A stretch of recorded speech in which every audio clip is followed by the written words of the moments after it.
Captain Jake Rodriguez never expected his routine salvage job to change everything he believed about right and wrong. He was just a regular guy trying to make a living in the Outer Rim, collecting scrap metal and abandoned cargo from derelict ships. His small crew of 4 had been working together for 3 years, and they knew how to handle themselves around dangerous wrecks. The massive alien vessel appeared on their sensors like a gift from the stars. It was drifting silently in the Kepler sector, its engines cold and life support systems barely functioning. The ship was enormous, easily 10 times the size of Jake's modest salvage vessel.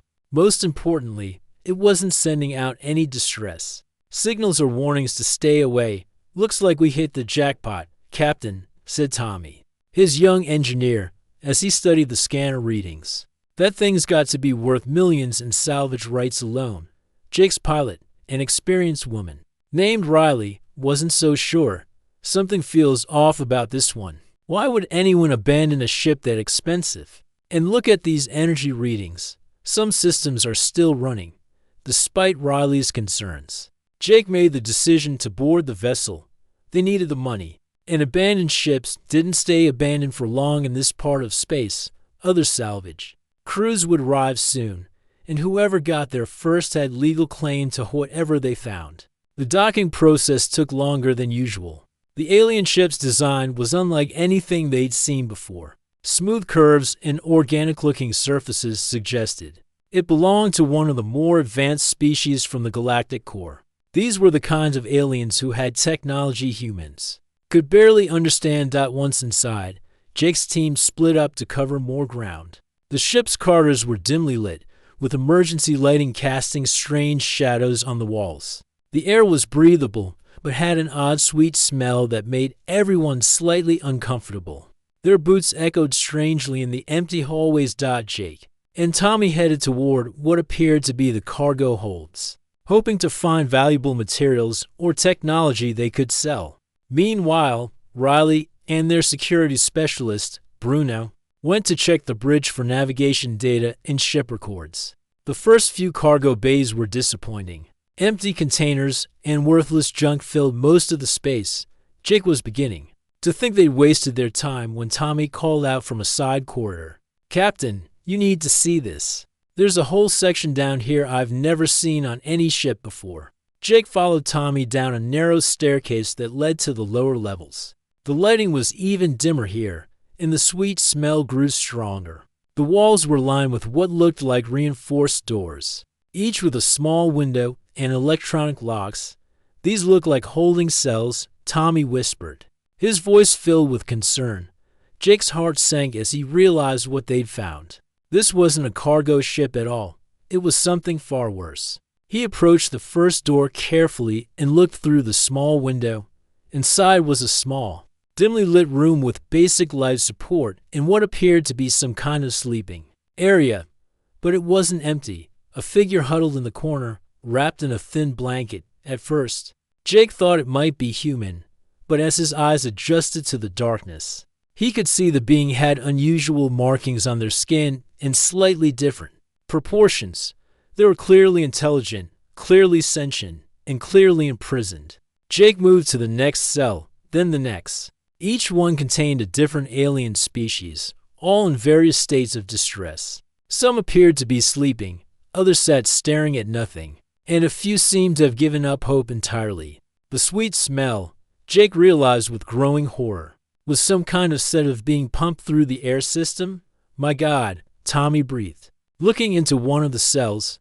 "They're keeping people prisoner." Jake's mind raced as he tried to understand what they'd stumbled into. This ship wasn't abandoned. It was a prison transport, or worse.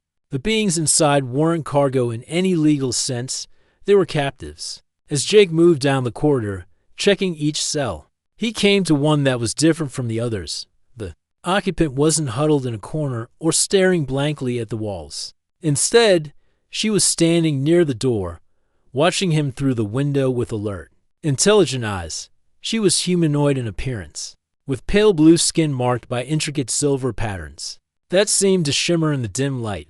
Her hair was long and dark, and despite her obvious captivity, she carried herself with dignity and strength. When their eyes met, Jake felt a jolt of recognition.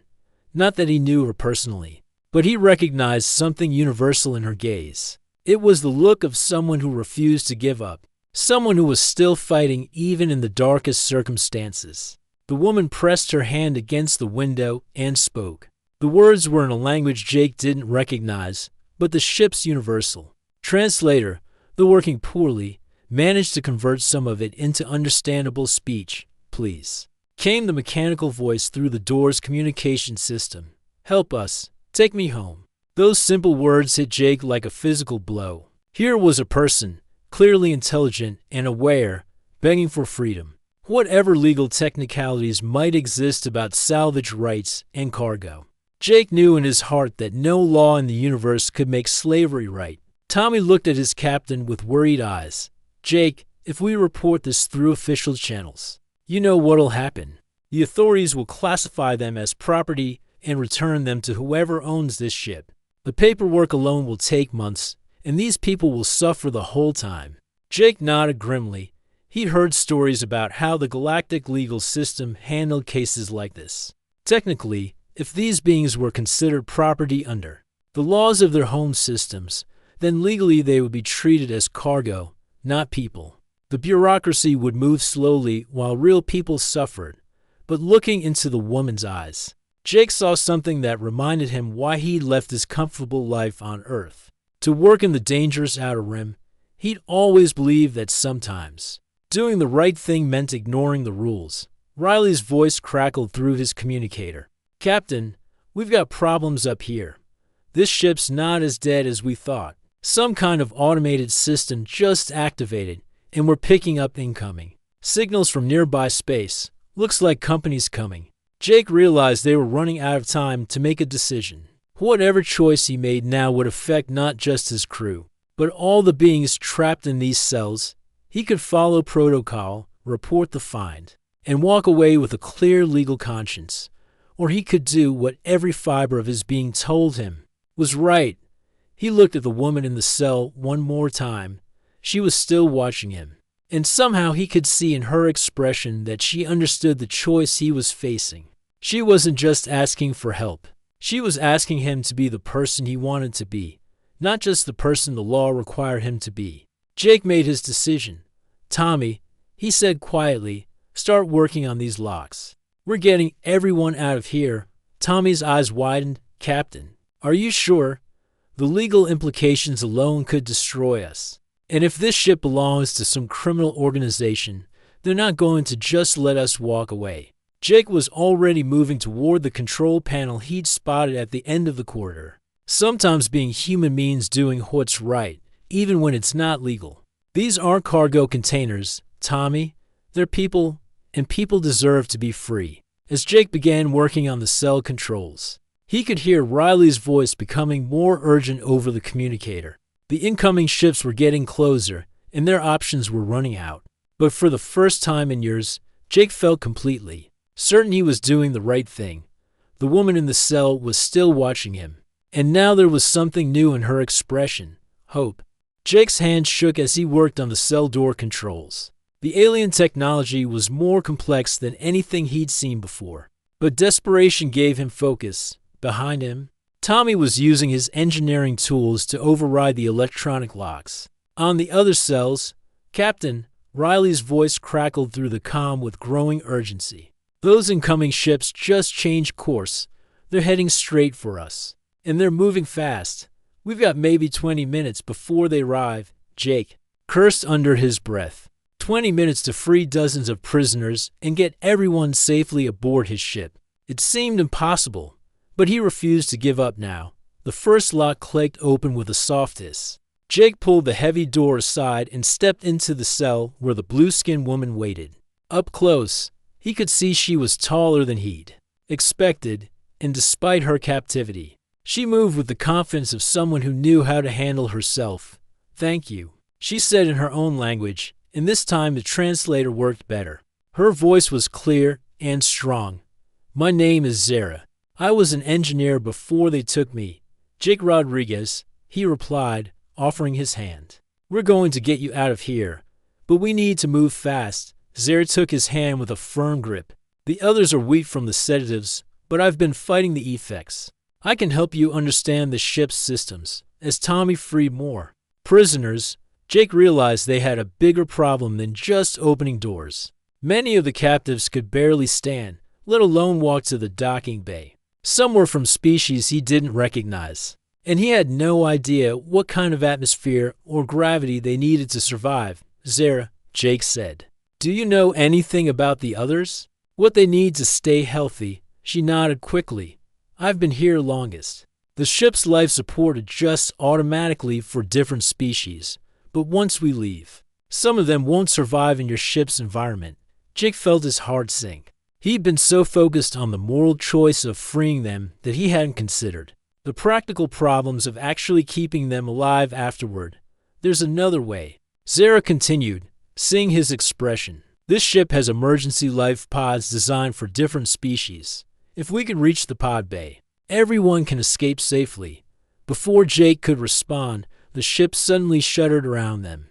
Emergency lights began flashing red, and an alien voice echoed through the corridors, speaking in a language the translator couldn't handle. "That's not good," Tommy called out from where he was helping a reptilian creature out of its cell. "Sounds like we triggered some kind of security system."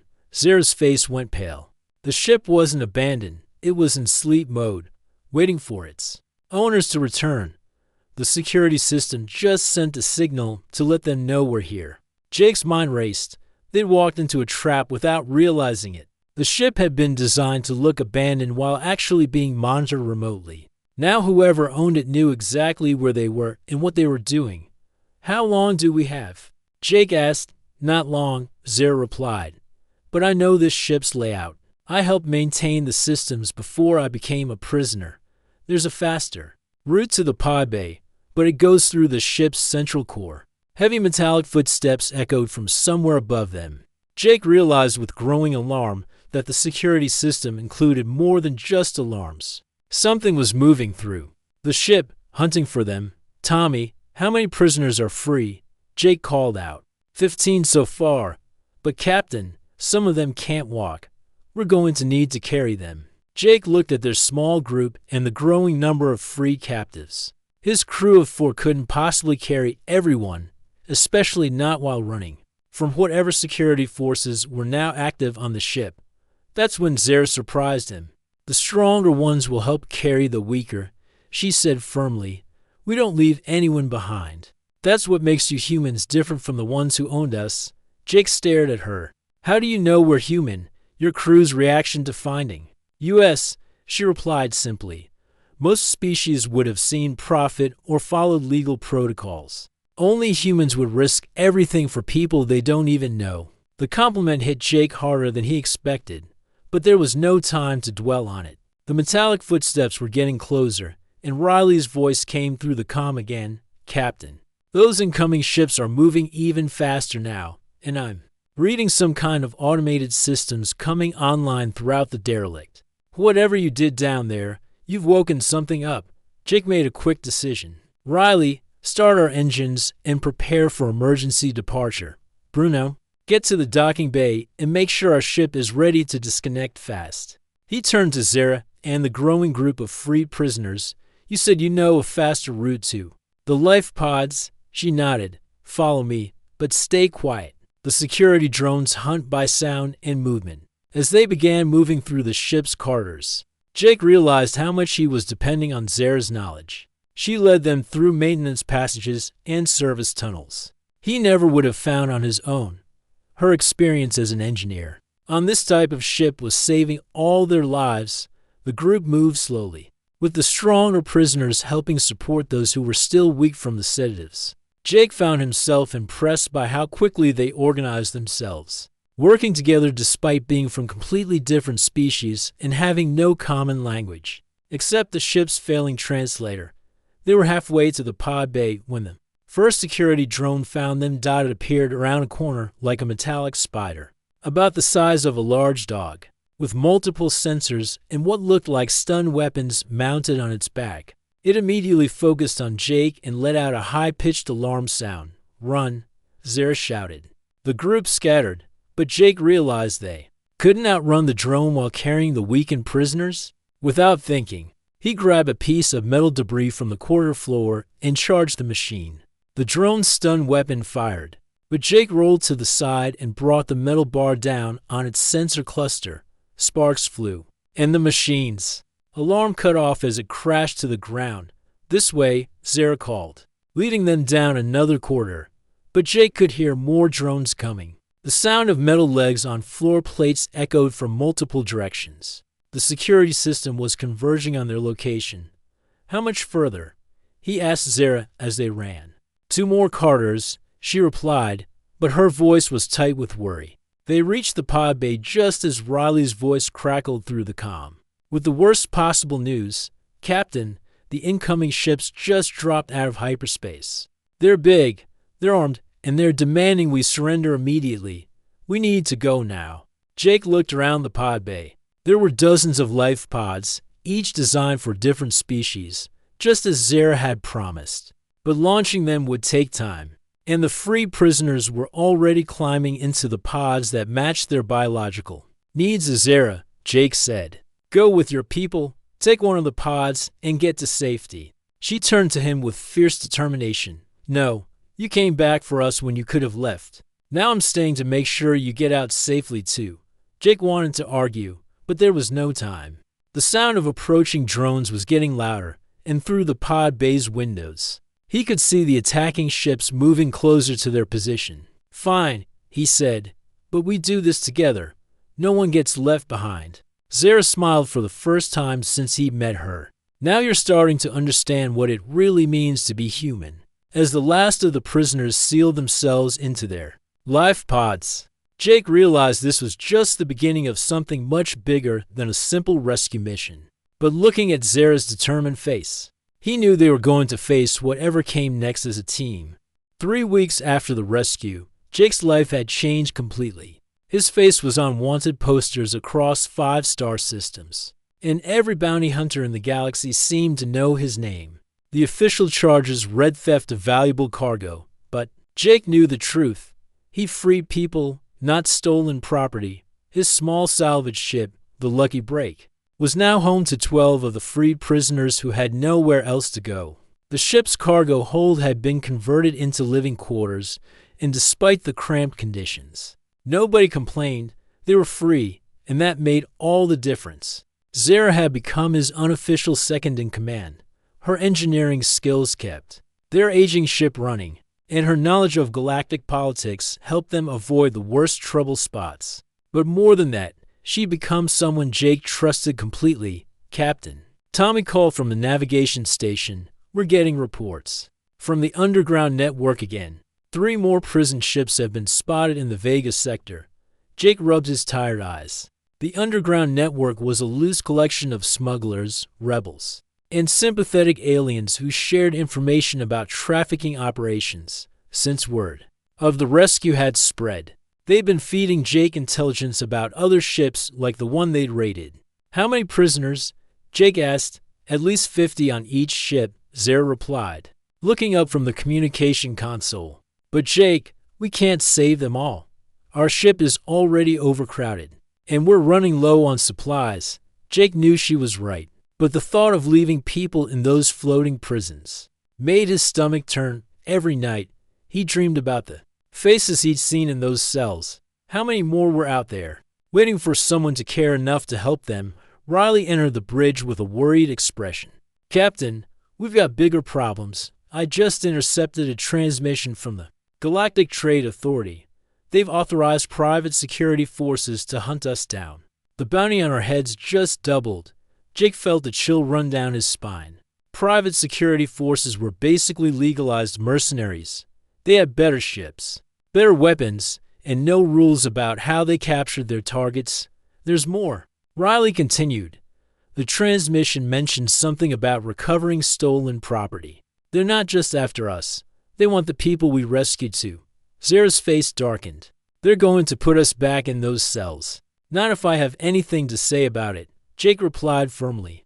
"But we need to be smarter about this. We can't keep running forever." Bruno, their security specialist, had been quiet during the conversation, but now he spoke up.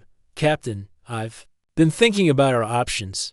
We could try to reach the independent colonies. They don't recognize Galactic Trade Authority jurisdiction. That's 3 months of travel through hostile space, Tommy pointed out. And half the people on this ship won't survive that long. In these conditions, Jake walked to the main view screen and stared out at the stars. Somewhere out there, more people were suffering in those prison ships. Meanwhile, his small group of refugees was barely surviving on the run. He felt the weight of impossible choices pressing down on him. What if we stop running? He said quietly. Everyone on the bridge turned to stare at him. Jake, Zara said carefully. What do you mean? I mean, what if we stop just reacting to what they do and start taking the fight to them? We know where their ships are. We know how their systems work. What if we start hitting them where it hurts? Riley shook her head. Captain, we're a salvage crew, not a military unit. We got lucky once. But going up against professional criminals? That's suicide. Maybe, Jake admitted. But look around. We're already dead if we keep running. They're hunting us with better ships and unlimited resources. Our only chance is to make them regret coming after us. Zara was quiet for a long moment. Then she walked over to stand beside Jake at the view screen. The ship we escaped from wasn't their only one. The criminals who own it have a whole fleet. They call themselves the Syndicate, and they've been stealing people from dozens of worlds. For years, you know about them? Jake asked. I learned about them while I was their prisoner, she replied. They're not just random criminals. They're organized, connected to governments and businesses throughout the galaxy. Some of the people buying prisoners are officials from supposedly civilized worlds. Jake felt his anger growing. So the people who are supposed to protect citizens are actually buying them as slaves. That's exactly what's happening, Zara confirmed. And that's why the Trade Authority is helping hunt us. If word gets out about how deep this corruption goes, it could bring down governments. Tommy looked up from his console with excitement. Captain, I'm getting a message from the Underground Network. They want to meet with us. Where? Jake asked. Titan Station, in the neutral zone. The message says they have a proposition for us. Jake looked around at his crew. These people had already risked everything to help strangers. Now he was asking them to risk even more. But as he met each of their eyes, he saw the same determination he felt. What do you think? He asked them. I think, Bruno said slowly, that running hasn't gotten us anywhere. Maybe it's time to try something else. Riley nodded. If we're going to be criminals anyway, we might as well be criminals with a purpose. Tommy grinned. Count me in, Captain. This is the most important thing I've ever done. Jake turned to Zara. What about you? This isn't your fight. You could take one of the escape pods and disappear. Start a new life somewhere safe. Zara's eyes flashed with determination. Jake Rodriguez. Do you remember what I told you about what makes humans different? You don't abandon people who need help. Well, I've learned something from watching you. And your crew. That quality isn't just human. It's something anyone can choose to have. She paused, looking around at the free prisoners who had gathered to listen to their conversation. Besides, she continued, you're wrong about this not being my fight. Those people are still out there in those prison ships. Some of them are from my world. Some of them are people I knew before I was captured. This is everyone's fight. Jake felt a surge of pride in his unlikely crew. A few weeks ago, they'd been simple salvagers trying to make a living. Now they were becoming something else entirely. Not just rebels or criminals, but people who refused to accept that suffering was someone else's problem. All right then, Jake said, turning back to the view screen. Set course for Titan Station. It's time we found out just how big this underground network really is. As the Lucky Break changed course toward the neutral zone, Jake couldn't shake the feeling that they were crossing a line they'd never be able to cross back. But looking at the faces of the people around him, people who had chosen to stand together against impossible odds, he knew they were making the right choice. They were no longer just trying to survive. They were going to fight back. Titan Station looked like a giant metal mushroom floating in space, built inside an old asteroid. It served as a meeting place for smugglers, rebels, and anyone else who wanted to stay off the government's radar. Jake had never seen so many different alien species in one place. As the Lucky Break docked, Jake noticed the unusual security measures. Armed guards from at least 6 different worlds stood watch, and hidden weapon scanners checked everyone who entered. This wasn't just a simple meeting. It was something much bigger. Stay close, Jake told his crew as they walked through the station's crowded corridors. And keep your eyes open. Half the people here probably have bounties on their heads. Zara walked beside him, her blue skin drawing curious stares from passersby. I've heard about this place, she said quietly. It's supposed to be neutral territory, but that doesn't mean it's safe. They found the meeting location in a dimly lit cantina deep inside the station. The person who had contacted them turned out to be a gruff alien with gray skin and 4 arms. He introduced himself as Commander Voss, a former military officer who now worked with the underground network. So you're the humans who've been causing all the trouble, Voss said, looking Jake up and down. You don't look like much, but the Syndicate is taking you very seriously. They've put a 1,000,000 credit bounty on your head. Jake tried not to show how much that number shocked him. 1,000,000 credits was more money than he'd see in 10 lifetimes of salvage work. We didn't do it for the fame, Jake replied. We did it because it was right, Voss laughed. A sound like grinding metal. Right and wrong don't mean much in this part of space, human. But effective action does. And what you did was very effective. The alien commander activated a holographic display that showed dozens of star systems. Red dots marked known Syndicate operations, while blue dots showed recent rescue missions. Since your little adventure, Voss explained, 12 other crews have attempted similar rescues. Some succeeded, some didn't. But the important thing is that people are finally fighting back. Jake studied the display with growing amazement. All of this happened because of what we did. Word spreads fast in the underground, Voss confirmed. People who had given up hope are starting to believe that the Syndicate can be beaten. But there's a problem. The holographic display zoomed in on a massive space station orbiting a dead planet. The structure was enormous, easily the size of a small city. This is Station 0, Voss continued.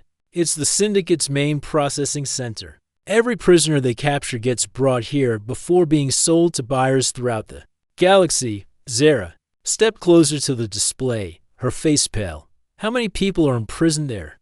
Our best estimate is around 10,000, Voss replied grimly. Beings from over 100 different worlds. It's the largest trafficking operation in galactic history. Jake felt sick. 10,000 people, all waiting for someone to care enough to help them. The number was overwhelming.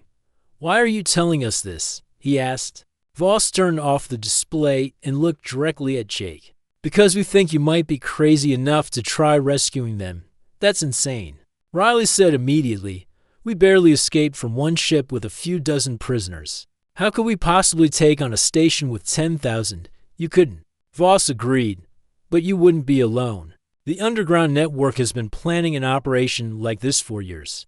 We just never had the right catalyst to bring everyone together. He reactivated the display, this time showing ship movements throughout the galaxy. Thanks to your actions, we now have 17 different crews willing to participate in a coordinated assault on Station 0, ships from the independent colonies, rebel fighters from the Outer Rim, even some official military units that are tired of being ordered to look the other way. Jake stared at the display in amazement. 17 crews, all inspired by his small act of defiance. It was more than he'd ever imagined possible. What's the plan? He asked. That's the problem. Voss admitted. We have the ships and the people, but we don't have someone who understands the Syndicate's operations well enough. To plan the assault, we need someone who's been inside their facilities. All eyes turned to Zara. She had been quiet during most of the conversation, but now Jake could see the weight of the decision pressing down on her. You want me to help plan an attack on Station 0, she said slowly. You're the only person we know who's been inside a Syndicate facility and escaped, Voss replied. Your knowledge could save thousands of lives. Zara was quiet for a long moment, staring at the holographic station. Jake could only imagine what memories the image brought back for her. If we do this, she said finally, and if we succeed, what happens to all those prisoners? Where do 10,000 people go when they're suddenly free? It was a question Jake hadn't considered. Rescuing people was one thing, but caring for them afterward was a completely different challenge. The independent colonists have agreed to provide temporary shelter, Voss explained, and several worlds have offered to help people return to their home planets. It won't be easy, but it's possible. Jake looked around at his crew. Tommy looked excited but nervous. Riley seemed skeptical but determined. Bruno was already studying the tactical aspects of the holographic display. "What are you thinking, Captain?" Tommy asked. Jake thought about the faces he'd seen in those prison cells. He thought about Zara's courage in helping them escape. He thought about all the people still trapped, waiting for someone to care enough to help them. "I'm thinking," he said slowly, "that we came this far by doing what was right instead of what was safe. I don't see any reason to change that now." Zara looked at him with something that might have been pride. "You realize this changes everything. If we attack Station Zero, there's no going back to being simple salvagers. The Syndicate will never stop hunting us. They're already hunting us," Jake pointed out. "At least this way, we might actually accomplish something worth being hunted for." Voss seemed pleased with their decision. "Good. We'll need several weeks to coordinate all the different crews and plan the assault. In the meantime, I suggest you stay here on Titan Station. It's the safest place for you right now." As they left the cantina, Jake felt the weight of what they'd just agreed to do. They were no longer just a small crew trying to survive. They were now part of something much larger, something that could change the balance of power in the galaxy. "Are you sure about this?" Riley asked as they walked back toward their ship. Jake looked at Zara, who was walking beside him with quiet determination in her eyes. "No," he admitted, "but sometimes being sure isn't as important as being right." As they boarded the lucky break, Jake realized that their small act of defiance had grown into something he never could have imagined. Whether they succeeded or failed, they had already proven that ordinary people could make extraordinary differences when they chose to care about others. 6 weeks later, Jake stood on the bridge of the lucky break, watching the largest fleet he'd ever seen prepare for battle. 37 ships from across the galaxy floated in formation around him. Some were military vessels from rebel colonies. Others were converted cargo haulers like his own ship. All of them carried people who had decided that some things were worth fighting for. "Final systems check complete, Captain," Tommy reported from his station. "All ships are reporting ready for the assault." Jake nodded, but his stomach was tight. With nerves, in just a few minutes, they would either free 10,000 prisoners or die trying. There was no middle ground. Zara's voice came through the comm system from the engineering section. "Jake, the station's defense grid is exactly like I remembered. Once we disable the main power core, their weapons will be useless for at least 15 minutes. That's our window. 15 minutes to evacuate 10,000 people. It seemed impossible. But Jake had learned that impossible things happen when enough people work together. All ships. "This is Jake Rodriguez," he announced over the fleet communication channel. "In 30 seconds, we're going to do something that will change the galaxy forever. Remember, we're not here for revenge or profit. We're here because every person trapped in that station deserves to be free." Through the view screen, Jake could see Station Zero growing larger as they approached. The massive structure bristled with weapon platforms and fighter bays. It looked like a metal fortress floating in space, designed to be impregnable. "Beginning the attack run now," Riley announced as she pushed the Lucky Break's engines to maximum power.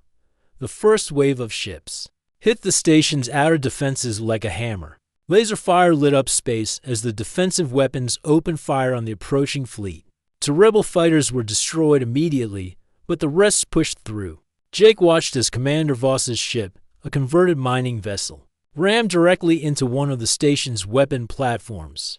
The explosion was massive, but it cleared the way for the smaller ships to reach the station's hull. "Tommy, begin the boarding sequence," Jake ordered as they reached their assigned docking port. "Docking clamps engaged," Tommy replied.